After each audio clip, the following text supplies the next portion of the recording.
একদম কম সময়ের মধ্যে দারুণ টেস্টি একটা জলখাবারের রেসিপি আজকে শেয়ার করব। একদম নতুন ধরনের আর বানানো এতটাই সোজা যে আপনি একবার বানালে রোজ রোজ বানাতে চাইবেন। সঙ্গে একটা চাটনিও বানাবো যেটার সাথে এটা খেতে এক কথায় দুর্দান্ত লাগবে। চলুন দেখে নিই এই দুটো রেসিপিটার জন্য একটা মিক্সিং জারের মধ্যে 1 কাপ বা 200 গ্রাম সুজি নিয়ে নেব। এই সুজির সাথেই দিয়ে দেবো হাফ কাপের একটু কম টক দই। চামচে হিসেবে যদি দেন 3 টেবিল চামচ দিলেই হবে। যে কাপ মেপে টক দই নিয়েছিলাম সেই কাপের 1 কাপ জল দিয়ে দেবো। এর থেকে বেশি আর জল দেবো না, কারণ এই ব্যাটারটা একটু ঘন হবে। স্বাদ মতো নুন দিয়ে দেবো আর এটা ব্লেন্ড করে একটা ফাইন পেস্ট বানিয়ে নেব। আমি 30 সেকেন্ড মতন ব্লেন্ড করে নিয়েছি আর ব্যাটারের থিকনেসটা ঠিক দেখুন এরকমই এসেছে। ঢাকা দিয়ে রেস্টে রেখে দেবো আর এই সময় বাকি প্রিপারেশনগুলো করে নেব। একটা ফ্রাইং প্যানে 2 টেবিল চামচ মতন সাদা তেল বা রিফাইন্ড অয়েল নিয়ে নেব। তেলটা গরম হলে অল্প একটু হিং ফোড়ন দেবো। দিয়ে দেবো 1 চামচ কালো সর্ষে। কয়েক সেকেন্ড একটু নেড়ে চেড়ে নেবো। তারপর এখানে দিয়ে দেবো 1 চামচ আদার কিমা। আপনারা এখানে আদা গ্রেট করেও দিতে পারেন। একটু নেড়ে চেড়ে নেবো যতক্ষণ না আদার কাঁচা গন্ধটা চলে যায়। তারপর এখানে কাঁচা লঙ্কা কুচি দিয়ে দেবো। আমি এখানে 3 থেকে 4টে কাঁচা লঙ্কা নিয়েছি। ঝালটা আপনাদের হিসেব মতন দিয়ে দেবেন। কাঁচা লঙ্কাটা একটু ভাজা ভাজা মতন হয়ে গেলে এখানে দিয়ে দেবো একটা গোটা পেঁয়াজ। পেঁয়াজটাও একটু মিহি করে কুচিয়ে নিয়েছি।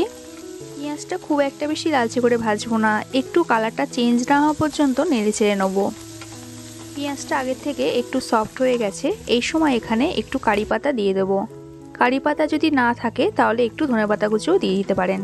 তবে কি বলুন তো, কারি পাতাটা দিলে খুব সুন্দর একটা ফ্লেভার আসে, একটা আলাদাই ফ্লেভার আসে। আসলে আমাদের বাড়িতে তো কারি পাতা গাছ আছে, তাই সবসময় পেয়ে যাই। কারি পাতাটা পেঁয়াজের সাথে একটু ভালো করে নিয়ে নিয়েছি। আর এটা এর থেকে বেশি আর ভাজবো না, গ্যাসটা অফ করে দেবো আর এটা একটা প্লেটে করে তুলে রেখে দেবো।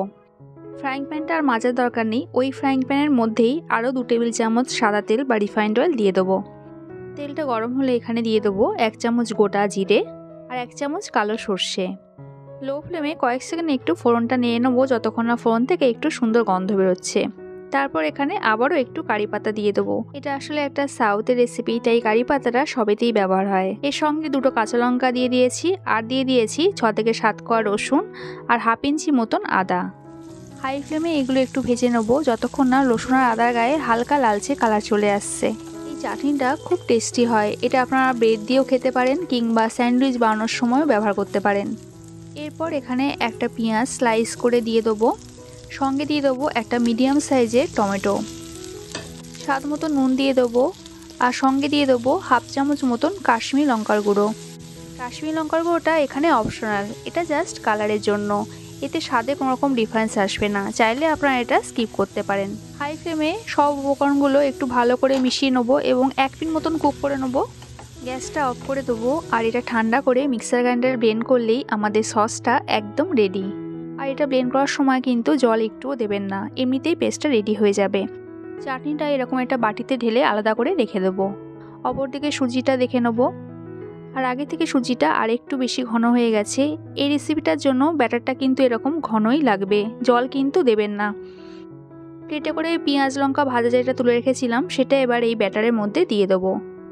আর এর সঙ্গে মিক্সিং জার ধোয়া খুব সামান্য একটু জল অ্যাড করব। খুব সামান্যই কিন্তু জলটা দিয়েছি। সব কিছু খুব ভালো করে মিশিয়ে নেবো। আর ভালো করে মেশানো হয়ে গেলে এখানে দিয়ে দেবো ধনেপাতা কুচো। ধনেপাতা কুচোটা যতটা সম্ভব বেশি করে দেবেন, এতে ফ্লেভারটা কিন্তু দারুণ আসে। আর সবশেষে দিয়ে দেবো 1 চামচ, ছোটো চামচের 1 চামচ বা বড় চামচ হলে হাফ চামচ বেকিং সোডা। বেকিং সোডা না থাকলে একটু ইনোও দিতে পারেন। এতে ব্রেকফাস্টটা খুবই ফ্লাফি আর স্পঞ্জি হবে, ভেতরটা ভীষণই সফট হবে। আর ফাইনালি আমার ব্যাটারটা রেডি হয়ে গেছে আর ব্যাটারের থিকনেসটা দেখতে পাচ্ছেন ঠিক এরকমই হবে। এই রেসিপিটার জন্য আমি এখানে এরকম একটা তড়কা প্যান নিয়েছি। এতে এই জলখাবারটা গোল গোল ফ্লাফি হবে, দেখতে সুন্দর লাগবে। যে কোনো পাত্রে কিন্তু করা যায়, সেটা আমি পরে দেখিয়ে দিচ্ছি। প্যানের মধ্যে 2 চামচ সাদা তেল বা রিফাইন্ড অয়েল দিয়ে দেবো।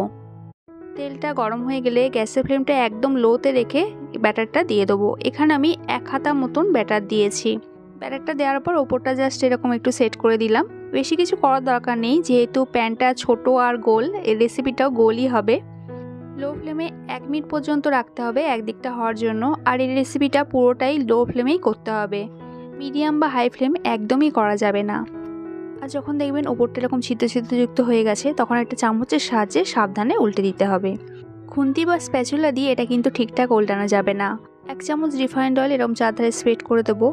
আর এই সাইডটা কুক হওয়ার জন্য লো ফ্লেমে আরও 30 থেকে 35 সেকেন্ড রেখে দেবো। 30 সেকেন্ড পরে বোথ সাইডই ঠিকঠাক কুক হয়ে যাবে এবং আরও একবার বোথ সাইড উল্টে পাল্টে দেবো যাতে ভেতরে কোনো অংশে কাঁচা না থাকে।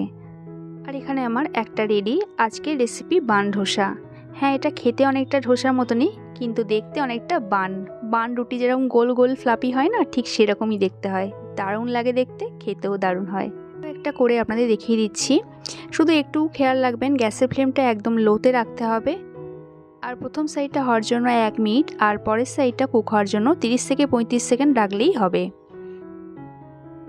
দুদিকটা হয়ে যাওয়ার পর বোথ সাইড আরও একবার উল্টে পাল্টে নিলেই কিন্তু একদম রেডি।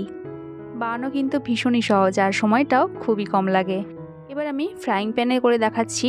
তবে ফ্রাইং প্যানে গ্যাসের ফ্লেমটা মিডিয়ামে রাখতে হবে, যেহেতু তড়কা প্যানের থিকনেসটা খুবই পাতলা হয় তাই লো ফ্লেমে করতে হবে। আর আগের মতনই একটু রিফাইন্ড অয়েল দিয়ে এই ব্যাটারটা দিয়ে এরকম একটু স্প্রেড করে দিতে হবে।